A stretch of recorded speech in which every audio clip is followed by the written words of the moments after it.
Look to your side right now. No, seriously, take a second to actually look. Observe that average person sitting on a park bench, or that coworker who seems disturbingly satisfied munching on a ham sandwich while scrolling through an endless feed of irrelevant garbage and cab videos. They look at peace, don't they? There's a deafening silence living inside that skull, a stillness that borders on the absolute vacuum of a hospital waiting room.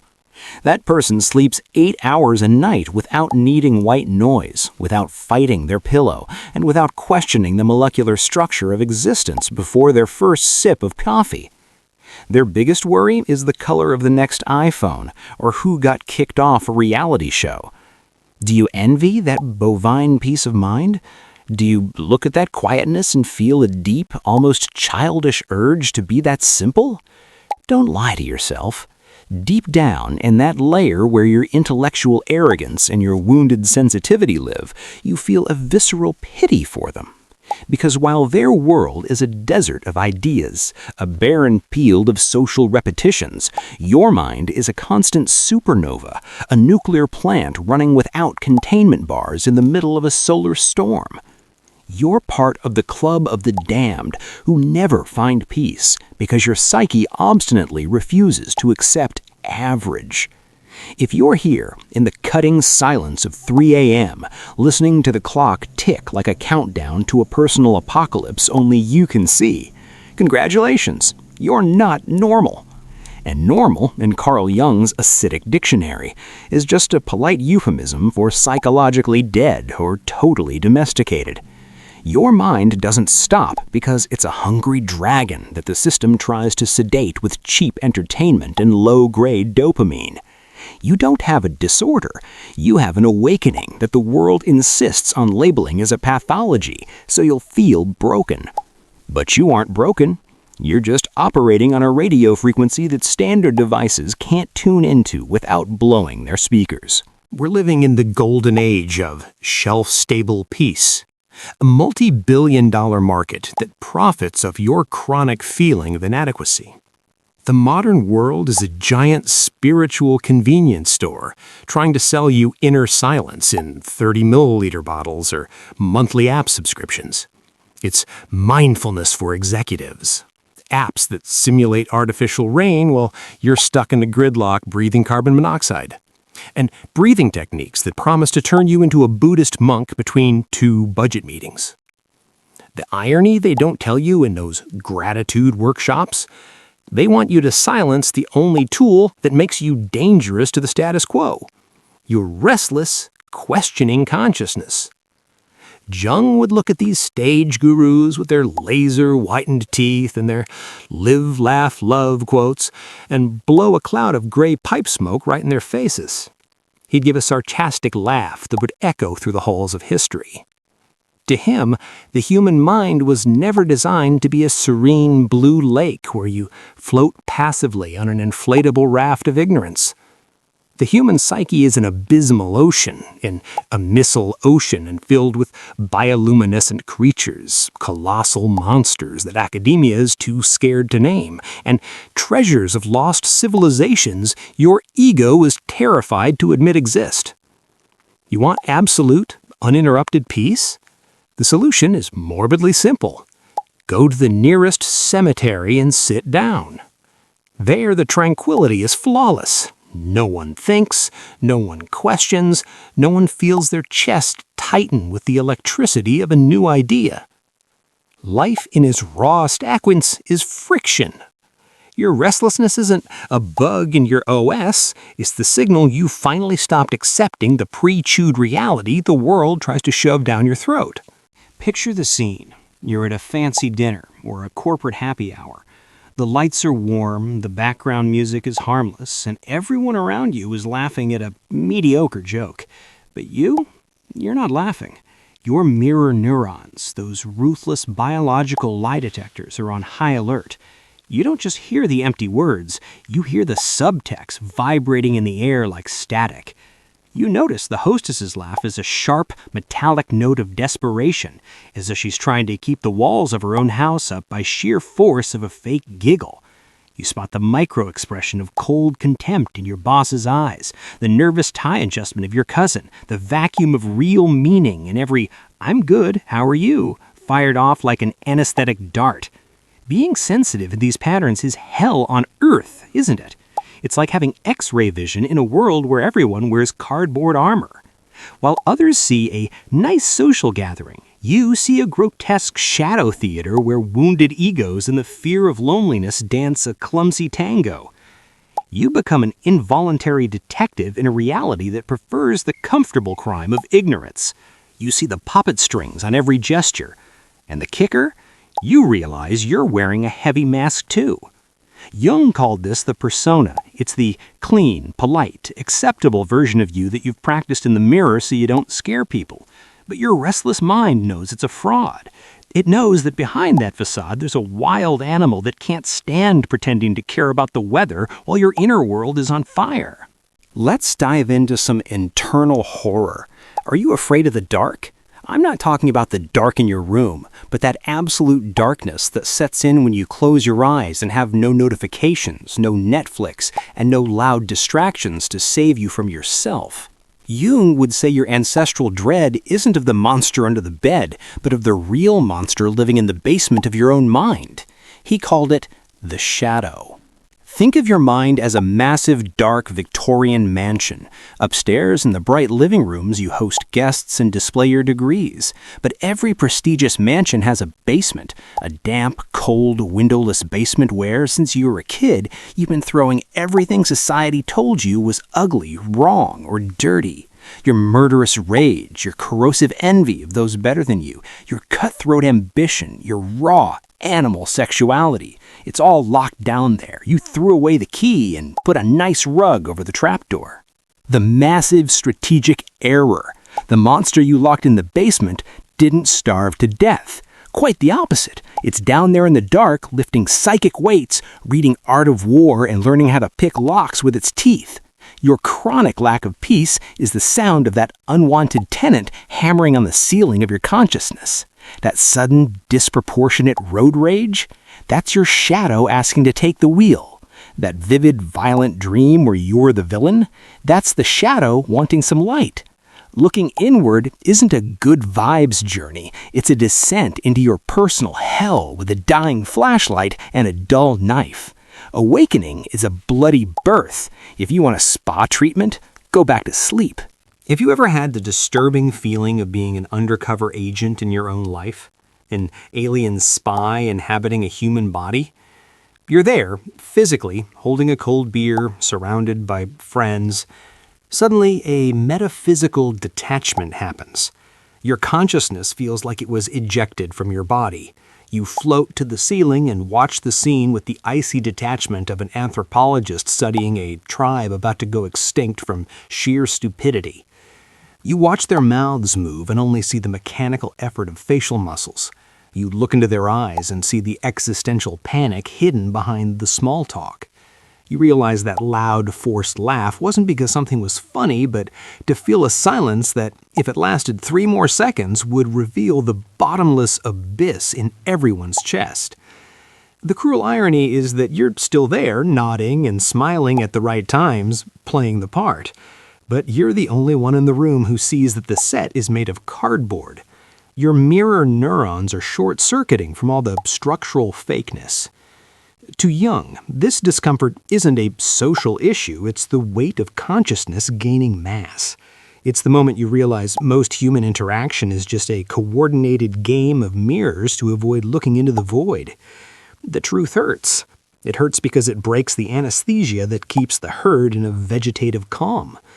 But once you've applied the acid eye drops of perception, there is no going back to comfortable blindness. Let's crush your modern narcissism.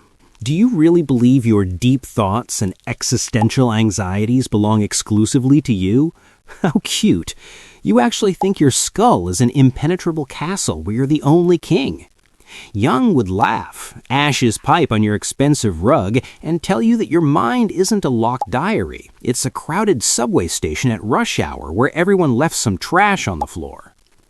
Beneath the thin, fragile layer of your consciousness, the part that knows your name and your bank password, lies the collective unconscious. Imagine an infinite library carved into black rock beneath a sunless ocean. On those shelves, there are no paper books, only genetic memories, primordial instincts, and archetypes, the original blueprints of the human experience. That heavy Sunday night dread, it's not work anxiety, it's the distorted echo of millions of ancestors who, 50,000 years ago, felt their blood turn to ice when the sun went down, knowing the predators were coming out to hunt. When you feel an inexplicable urge to be the hero, or when you're magnetically drawn to dark authority figures, or when you dream of snakes in labyrinths, you're just accessing the original software of humanity. You are the involuntary host of fallen gods and mythological monsters.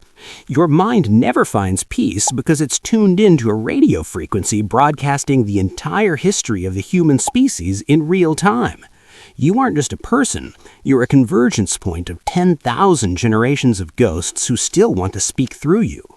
Now we enter the territory where the rational types start sweating. Have you ever had a day where the universe hired a sarcastic Hollywood screenwriter just to mess with your routine? You think of an obscure word, like a scarab, and 5 minutes later you see an ad for Egyptian jewelry. You dream of a flood and wake up to a burst pipe in the kitchen. The average person calls this statistical coincidence. Jung, with a smile of someone who knows where the bodies are buried, called it synchronicity. For the guys stuck in a lab, the universe is a cold mechanical clock. For the awake mind, the universe is a sarcastic magician that loves breaking the fourth wall just to see the look on your face. Synchronicity is the exact moment your inner world, your most secret thoughts, and the outer world decide to meet at the same cafe at the same time without warning. It's the universe winking at you and whispering, "I know exactly what you're thinking, you fool." This is terrifying if you want total control. If coincidences have meaning, you aren't the master of your fate, you're just a note in a colossal invisible symphony. For the restless mind, this is pure fuel. You start reading the signs in the coffee steam, the repeating numbers, the book that falls off the shelf at the exact page you needed. The universe was never mute, you just had the volume turned down. Let's talk about your biggest, most pathetic lie, the search for balance. You go around saying you want peace, you want balance, you want a Zen life with yoga mats. But if you actually found that balance, you'd die of existential boredom in 48 hours. Jung loved tension. He knew the human psyche works like a bow. If you don't tension the string to the breaking point, the arrow of your life will never go anywhere. He called this enantiodromia, the inevitable race toward the opposite. Imagine your mind as a Roman gladiator arena covered in blood and dust. On one side, you have the model citizen, your persona, the guy who wears sunscreen, sends kind regards emails, and pretends to care about the quarterly report. On the other side, charging out of the cage with the blood in his eyes, is your primitive barbarian, the part of you that wants to burn the bridges, scream offensive truths at Christmas dinner, and disappear into the world without an explanation. Your chronic lack of peace is the sound of metal clashing against metal in this internal civil war. You want the security of a stable life, but your unconscious sighs for a dangerous, forbidden passion. You want to be a respected professional, but your soul wants to be a hermit on a mountain who owes no one a good morning. You try to meditate to calm the beasts. How cute. That's like trying to put out a refinery fire with a spray bottle. Jung would say the goal isn't to stop the fight, but to become the emperor watching from the balcony, understanding that your strength comes from this bloody conflict. Without this inner war, you aren't human, you're just a vegetable with high-speed Wi-Fi. Here's the forbidden secret the system hides. Your mind doesn't want to be cured, it wants to be heard. Modern society looks at your restlessness and screams disorder, chemical imbalance, take this blue pill, shut up, and go back to being a docile drone. They want you to accept the peace of the cemetery, where nothing moves and nothing grows. Your restless mind is a living antithesis to the institutionalized mediocrity they call mental health. You aren't a broken radio. You're a high-frequency satellite dish picking up signals from galaxies others don't even know exist. While they discuss the price of asphalt, you're trying to understand the engineering of the abyss. The peace you're chasing is a mirage. What your soul demands isn't a quiet lake, but sovereignty over your own chaos. Chaos isn't a system error. It's the raw material of all creation. If your mind is in chaos, it's because something colossal is trying to be born inside the shadows. The silence of others isn't peace. It's the clinical death of a soul that stopped fighting. Jung was fascinated by alchemy, but he didn't want to turn lead into gold to get rich. He wanted the alchemy of the psyche. And the first rule is that you can't get to the gold, full consciousness, without going through the nigredo, the total blackening, the rot, the moment when everything seems to be falling apart. Picture yourself at a high-class gala dinner. On one side of the long table sit your successes, your nice clothes, and your fake kindness. On the other, drooling on the expensive caviar and wiping his greasy hands on the silk curtains, sits your inner demon. This demon is your destructive envy, your urge to disappear and leave everyone worried, your rage that boils when you're ignored. Most people spend their whole lives trying to kick this guest out. Jung suggests something radical. Pour your demon the best wine. Sit next to him. Talk to him. Your mind stops bleeding when you finally accept that you are a saint and a scoundrel, a genius and an idiot, a hero and a coward, all living under the same roof. This explosive mix isn't meant to destroy you. It's the rare alloy that makes your character. If you are at peace, you'd be transparent and boring. Because you're restless and contradictory, you have density, color, and weight. You are a visceral Baroque masterpiece in a world of stick figures drawn in MS Paint by scared children. We've reached the edge of the final cliff. Look down into the dark depths of your own psyche. What you see down there isn't a monster coming to eat you. It's you, but it's the authentic you, the one you haven't had the guts to invite to a candlelit dinner yet. Some minds never find peace because they were recruited by existence itself to be the guardians of consciousness in an era of mass sleepwalking. Is it a heavy burden? Absolutely. Is it lonely as hell? Usually. But it's the only path that doesn't end in bitter regret when the lights go out and you realize you never actually lived. Jung's final prophecy. He who looks outside dreams. He who looks inside awakens. But here's the final warning. Awakening doesn't have a snooze button. Once you see the puppet strings, once you feel the weight of the collective unconscious and the sharp irony of synchronicities, you'll never be able to settle for small talk about the weather again. Peace is the consolation prize for those who gave up. Awakening is the bloody privilege of those who have the courage to stay restless, questioning and exploring the forbidden depths of their own soul until their very last breath. So what are you going to do with all that noise inside? Try to drown it out again?